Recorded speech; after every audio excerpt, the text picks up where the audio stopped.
Hello, good morning. Umagang-umaga pa lang yan. Sumakay na ako ng balik-balik. Papuntang Pantalan.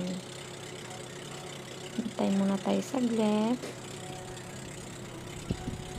Yan, nakarating na ang iyong Inday sa Pantalan. Sasakay na din ng bus.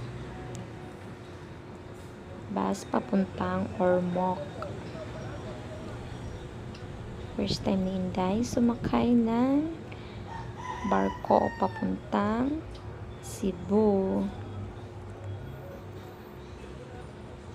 Kapit na tayo dyan sa Robinson. Yan na nga, pila na sa Roble. Sa wakas, nakakuha na din ng ticket. Ticket yan ng Supercat kasi walang available sa Roble.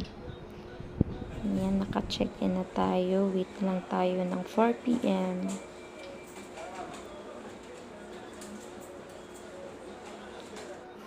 Yan, nasa sitting area na si Inday.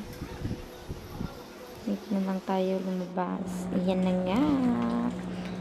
Punta na tayo sa sasakyan ko. Sasakyan ko.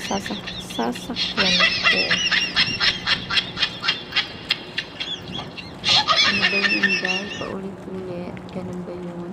Punta na tayo ng Cebu. Sasakyan na tayo ng Supercat.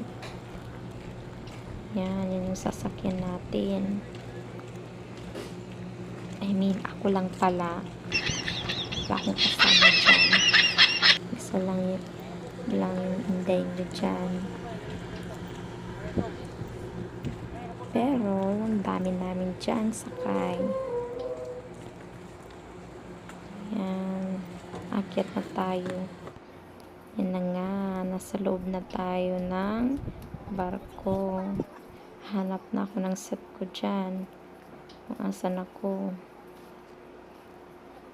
Yan, nakita ko na yan. Ang set ko. Yan. Lapit tayo sa bintana. Buti na lang. Yan. Nakaupo na yung Inday nyo. Yan. Kain muna tayo. Video-video muna tayo saglit. Medyo palalim na yan.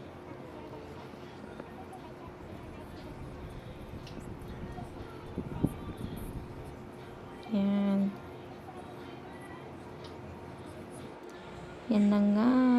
Palabas na kami ng barko. Hanapin ko na si Mana, yung ate ko. Yung susundo sa akin. Yan.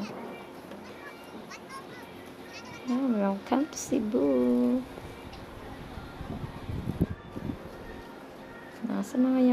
Asan na kayong ate ko? Hanapin natin siya. Yan na nga, nagkita na kami niyan. Yan yung Cebu. Madilim na akong dumating. Alas 8 na. Yan, kumain yung kasama ko kasi gutom sa pag-antay. Yan na nga, nasa loob na kami ng kotse. Sakay na kami niya ng bus papuntang Bual-Bual. Yan, nakapo na kami sa bus. Pabiyahin na din kami. Ayun na nga. Grabe, gabi na. Papunta na kami yan sa Bual-Bual. Bingin lata ko dyan. Nakakaantok. Salamat, yun lang po.